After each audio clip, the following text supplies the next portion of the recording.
had mentioned that it was great for coffee, to get to know people within the company.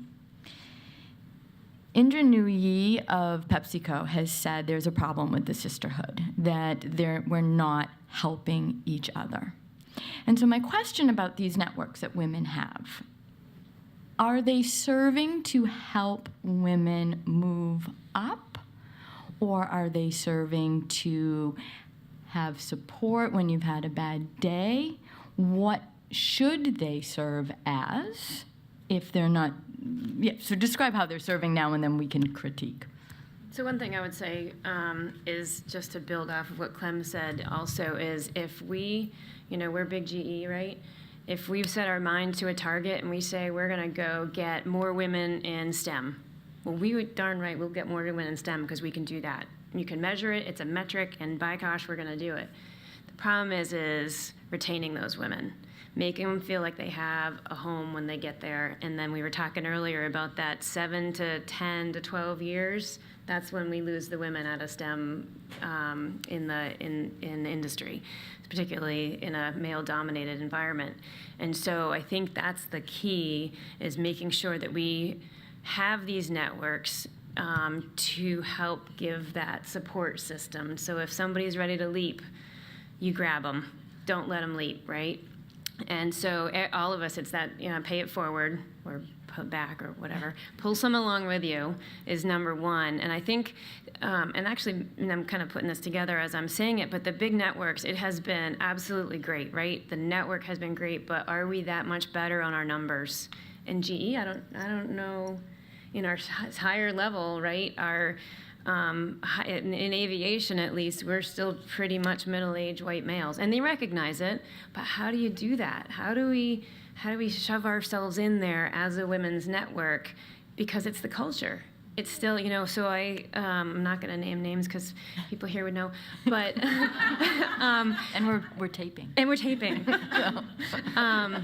But I heard of a senior leader saying, "Oh, well, that person's really great. This person was being evaluated to be promoted to executive, but she's just in the middle of having kids." Like, why does that enter? Why was that part of the conversation, right? And so I don't think that person even realized what they were saying, but you just took that person out of consideration because this senior high leader said this, therefore that's the way it is, right?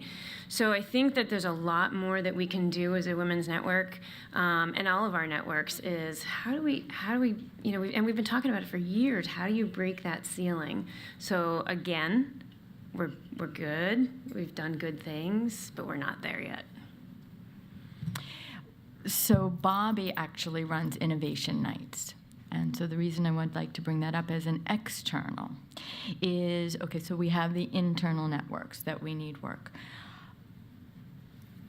From an organization like Bobbie's, who connects women from all different fields, who have different interests, different life skills, experiences, are the external activities, such as Work Ready Women Power Up, part of the solution, where you're mixing the younger with the older and the cross-industry, cross-sector women? So I've been in high tech now for 30 years, actually almost exactly. And in that, probably the first 27 years, I never went to a women-oriented event. I spent a lot of time in rooms with a lot of guys. And I always felt like I was uncomfortable in rooms with a lot of guys because it was always like me and, 400 guys or 300 guys. And I'm like, why would I want to do the same thing and be in a room with all just women? I was much more interested in gender balanced and more diverse conversations. It's like I'm sick and tired of going into a room and having the same conversation over and over again. A couple of years ago, I went to the Mass Women Conference and was kind of horrified as I was walking the aisles, and I was getting offered everything from nail polish to scarves and jewelry. And I'm like, why are you doing this? This is supposed to be a business-oriented conversation, and it just became a craft fair. At the same time, I'm in marketing. I look around and I say, well, That's smart. They're marketing to an audience they know is going to be there.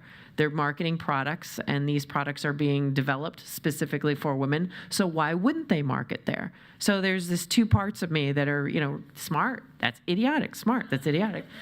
And I spent a lot of time with this stuff. And when I started Innovation Women, which was an offshoot of Innovation Nights, the goal was to get more women on stage at conferences and events out there telling their story, because every time you're up on stage telling your story, you have an opportunity. You have an opportunity to connect with customers, with partners. If you're funding something, if you're getting investment, everybody in the audience could be a potential sale partner, whatever. So you have to get out and talk and communicate with people. So being in a room with only one type of audience was limiting.